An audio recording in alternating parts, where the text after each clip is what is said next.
Assalamualaikum warahmatullahi wabarakatuh.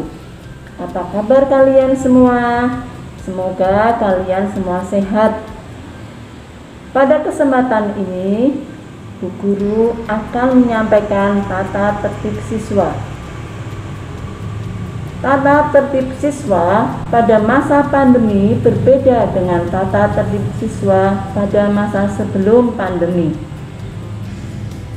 Adapun tata tertib siswa pada saat di rumah antara lain adalah mematuhi prokes dengan menjaga kesehatan, makan makanan bergizi, cuci tangan, jaga jarak, dan pakai masker. Selain itu, tata tertib siswa pada saat pembelajaran daring antara lain siswa absen terlebih dahulu melalui HP.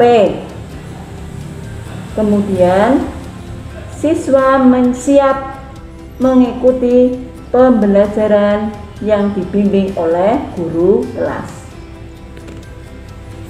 Siswa mengikuti pembelajaran sampai selesai.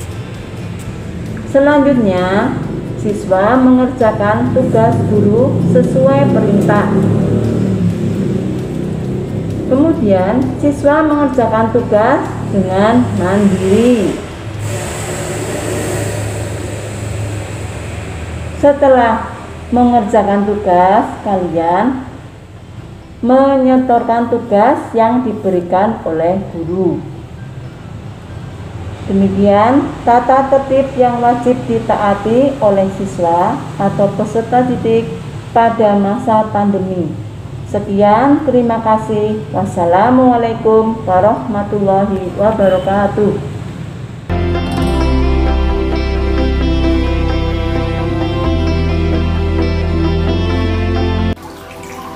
Assalamualaikum warahmatullahi wabarakatuh. Anak-anakku yang hebat, pada pengenalan lingkungan sekolah hari yang kedua dan yang ketiga akan diperkenalkan kepada kalian. Yang pertama adalah tentang lingkungan sekolah kita SD Negeri Panembahan. Anak-anakku yang hebat, untuk kelas 1 menempati ruangan yang paling barat yang membujur ke selatan dan utara, yang paling utara untuk kelas 1A, yang selatannya adalah ruang kelas 1B.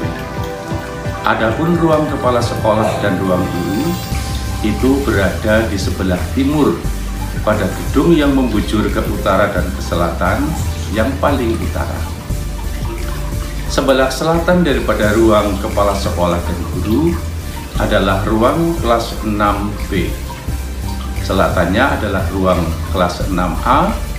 Kemudian yang paling selatan adalah ruang kelas 5B. Di selatannya itu ada ruang perpustakaan SD Negeri Panembahan, di mana nanti pada waktu sudah tatap muka, kalian akan memerlukan buku pelajaran maupun buku bacaan. Itu tersedia dengan lengkap di perpustakaan SD Negeri Panembahan.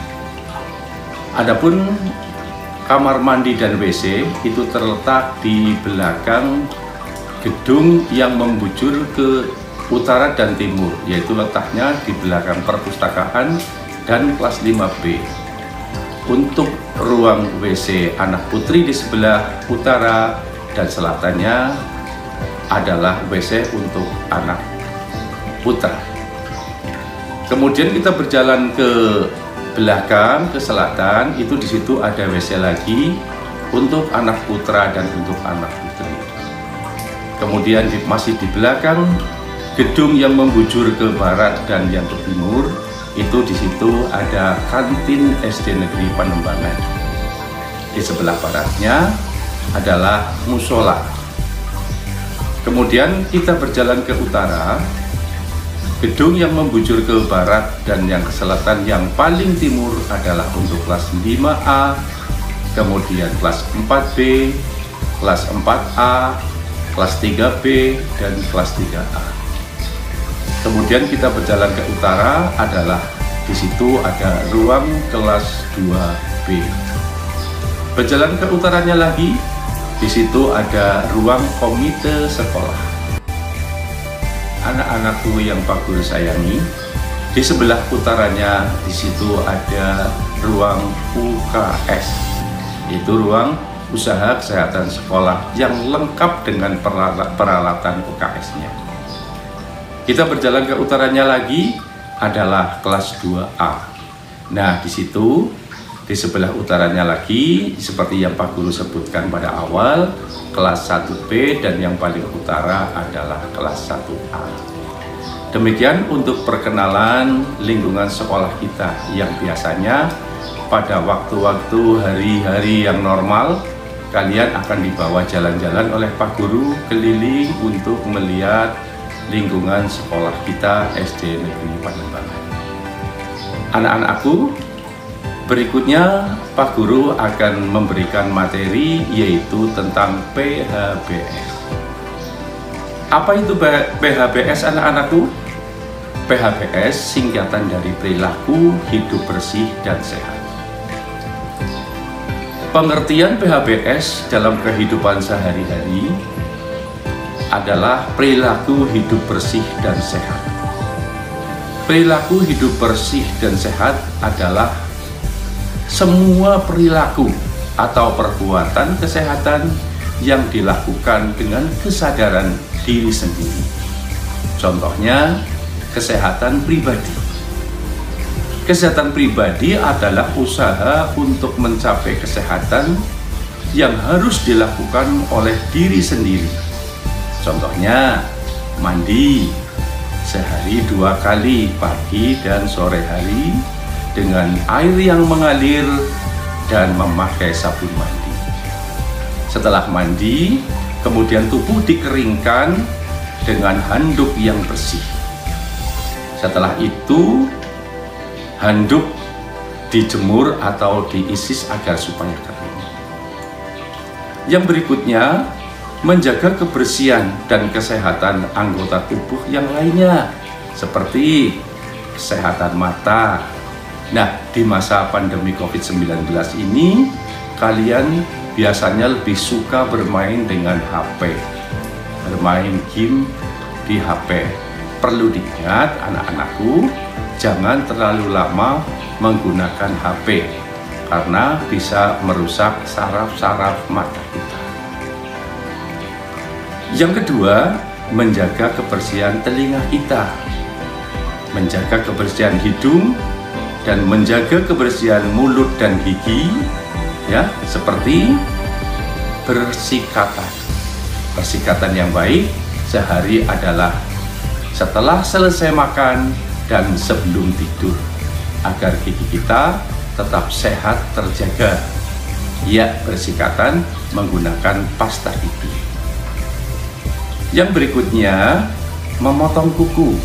Anak-anakku, kuku bisa menjadi sarang daripada telur-telur nyamuk, telur-telur cacing. Nah, telur cacing itu kalau ketelan masuk ke perut akan berkembang biak di perut, maka kita akan menjadi cacing. Kemudian yang berikutnya adalah buang air kecil atau air besar di WC. Setelah kalian membuang air kecil atau air besar, bersihkanlah, ya, baik kemaluanmu ataupun WC-mu diguyur dengan air sampai bersih menggunakan sabun. Yang kedua, anak-anakku, yaitu makan dengan gizi seimbang. Yang ketiga, rutin berolahraga.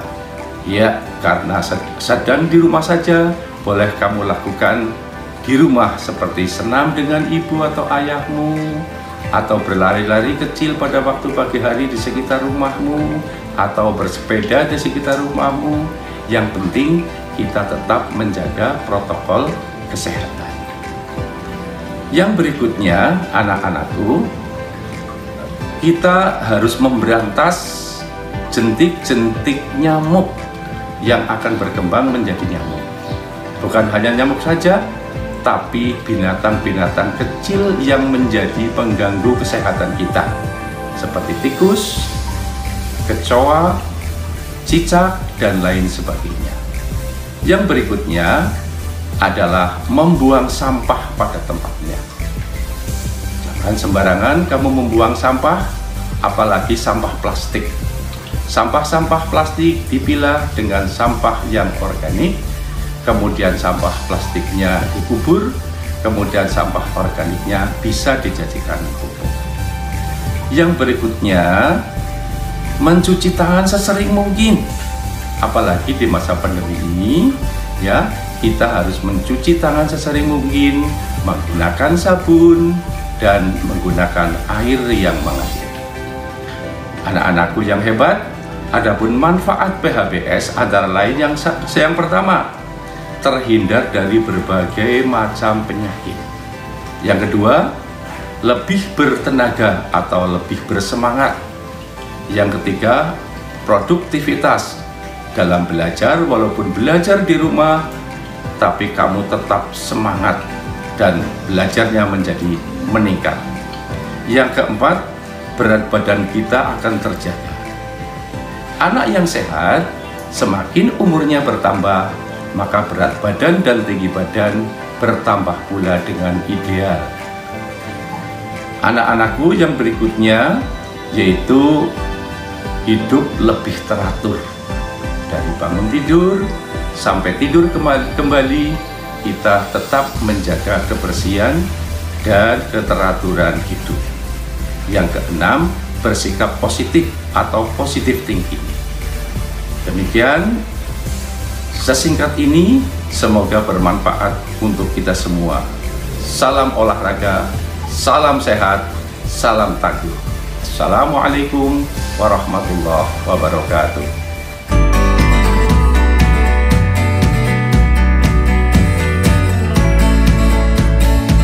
Assalamualaikum warahmatullahi wabarakatuh. Berjumpa lagi dengan Pak Agus.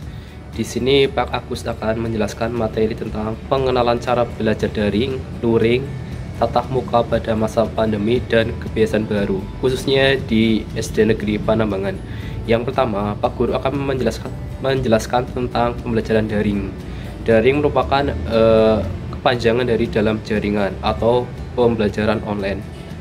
Pembelajaran online itu adalah pembelajaran yang memanfaatkan alat elektronik yang dapat mengakses internet seperti HP dan laptop. Di SDN Panambangan, pembelajaran daring menggunakan aplikasi utama yaitu WhatsApp atau biasa kita sebut atau kita singkat WA. Jadi nantinya setiap kelas akan memiliki grup WA kelas masing-masing. Melalui grup tersebut, guru kelas, guru mapel itu mengabsen, menanyakan keadaan, memberi materi pembelajaran, dan pemberian tugas. Ketika di absen, siswa bisa mengirim foto selfie atau menjawab pertanyaan yang diajukan oleh guru yang sedang mengabsen. Kemudian untuk pemberian materi bisa disampaikan atau di-share dalam bentuk file, misalnya file dokumen, file PowerPoint, file PDF, atau bisa berupa gambar, video, dan link. Selain materi, guru juga memberikan tugas di grup kelas masing-masing. Namun untuk mengumpulkan tugas itu, siswa harus mengumpulkan melalui Japri atau menghubungi guru kelas atau guru mapel yang memberi tugas itu. Jadi kalian tidak share di grup, nanti tugasnya kalian bisa dilihat oleh teman-teman lain. Jadi begitu ya untuk mengumpulkan tugas.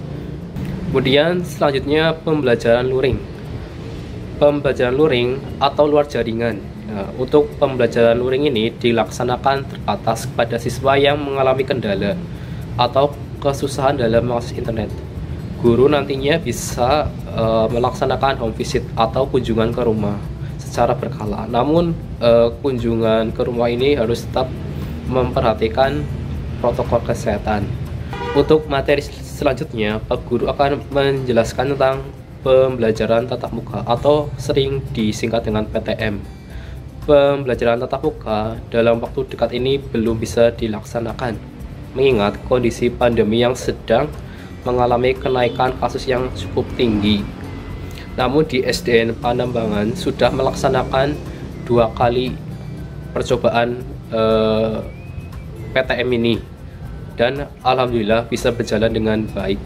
Untuk PTM itu ada alur-alurnya.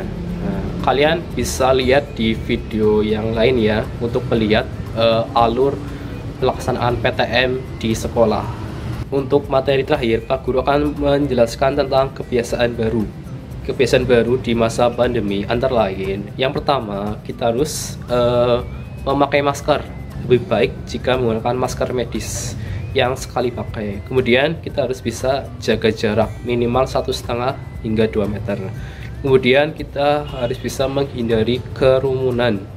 Kemudian rajin mencuci tangan pakai sabun sebelum atau sesudah melaksanakan aktivitas.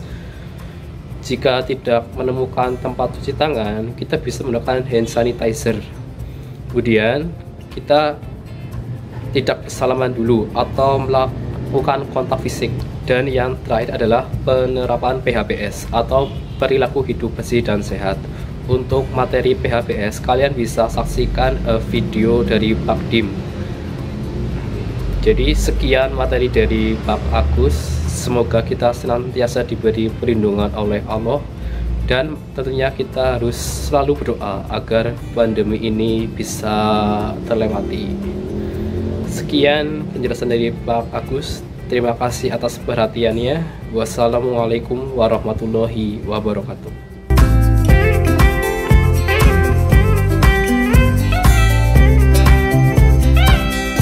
Assalamualaikum warahmatullahi wabarakatuh. Salam sehat anak-anak semuanya. Untuk materi dari Bendari kali ini adalah pentingnya mematuhi protokol kesehatan di masa pandemi COVID-19. COVID-19 sudah tidak asing di telinga kita. Awalnya hanya dianggap flu biasa, akhirnya menjadi pandemi. Banyak orang yang sudah menjadi korban dari keganasan virus ini. Berbagai upaya telah dilakukan oleh pemerintah untuk mencegah penularan virus ini. Di antaranya, mengkampanyekan protokol kesehatan, social distancing, PSBB, new normal, dan yang sekarang adalah PPKM darurat. Protokol kesehatan yang wajib ditaati oleh masyarakat adalah: 1. Menjaga kebersihan tangan. Selalu mencuci tangan di air mengalir menggunakan sabun, atau bisa diganti dengan menggunakan hand sanitizer. 2. Terapkan etika batuk dan bersin. Saat batuk atau bersin, hendaknya menutup mulut dan hidung dengan lengan atas bagian dalam. Menggunakan masker saat kita akan pergi ke luar rumah dan berhubungan dengan banyak orang. Yang ketiga, menjaga jarak. Untuk mencegah terjadinya paparan virus corona, hendaknya kita menjaga jarak dengan orang lain, minimal 1 meter. Hindarilah berkerumun. Jika masyarakat mematuhi protokol kesehatan, maka penyebaran virus corona dapat dicegah. Anak-anakku semuanya, untuk lebih jelasnya bagaimana cara kita melakukan cuci tangan yang bersih, maka saksikanlah video berikut tentang langkah-langkah cuci tangan. Selamat menyaksikan. Hei kawan, ini 6 langkah cuci tangan.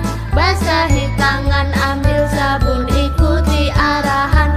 Gosokkan telapak tanganmu pelan-pelan. Gosokkan punggung tangan yang kiri juga yang kanan. Tak lupa sela jari juga kunci jari. Putar jempol, diputar sebelah kanan.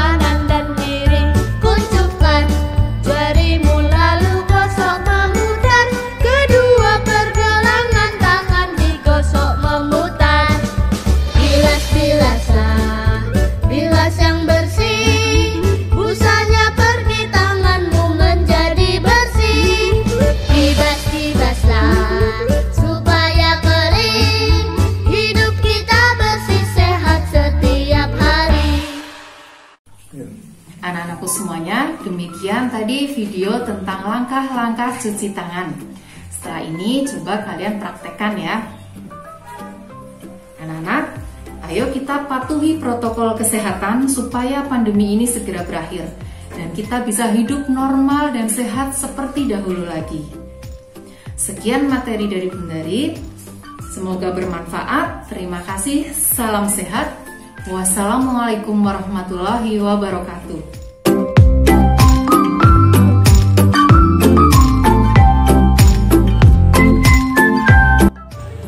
Assalamualaikum warahmatullahi wabarakatuh. Halo anak-anak hebat.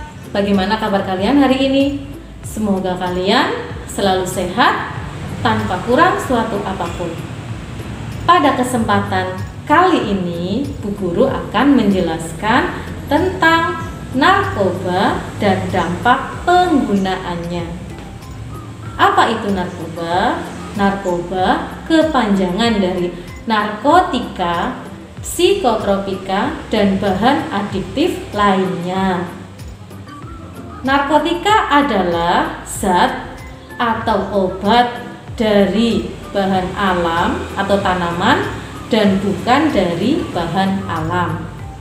Contoh dari narkotika itu seperti ganja, sabu-sabu, dan ekstasi.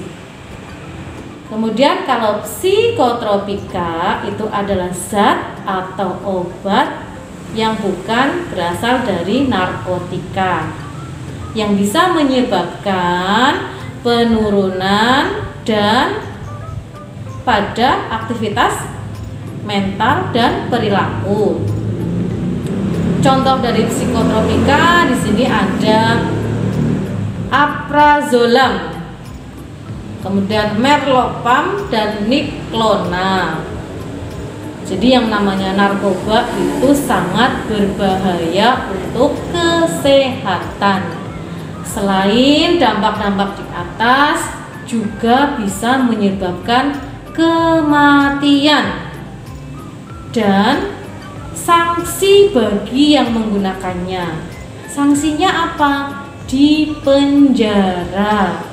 Oleh karena itu, kalian jangan coba-coba menggunakannya ya. Karena itu sangat mengganggu kesehatan.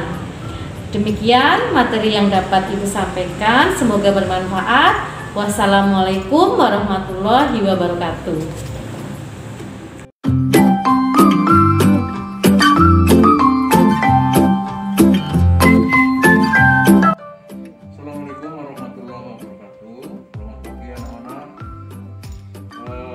Jadi anak pintar apa enggak?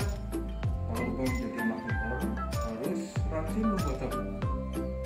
Itu SD Negeri Pengembangan itu ada perpustakaan yang namanya Perpustakaan Widyatama. Nah, dari itu nanti anak-anak harus rajin meminjam buku, membaca buku di perpustakaan. Dan anak-anak itu kalau menjadi murid di SD Negeri Pengembangan itu wajib menjadi anggota perpustakaan. Caranya bagaimana menjadi anggota? Caranya, mari. Di sini ada tempat sirkulasi. Ini ada petugasnya. Ini namanya Bu Eni. Silakan mendaftar ke Bu Eni. Nanti setelah didaftar akan mendapatkan kartu anggota yang wujudnya seperti ini. Kartu anggotanya. Nah, ini gunanya untuk apa? Untuk klik kalau kehadiran di perpustakaan. Ngekliknya di sini. Klik itu nanti muncul nama siswa dan potret siswa di situ. Itu kalau hadir di perpustakaan itu. Nah, setelah itu kalian nanti harus mempunyai kartu yang namanya kartu pinjam. Kalau sudah punya kartu pinjam dan kartu anggota, itu bisa pinjam buku. Dan pesan Pak Guru, kalian kalau sudah meminjam buku harus dibaca, ya, harus dibaca. Nanti kalian jadi anak yang pintar. Untuk sementara sekian untuk perkenalan perpustakaan Widya Tama di SD Negeri Panembahan. Sekian, terima kasih. Assalamualaikum warahmatullahi wabarakatuh.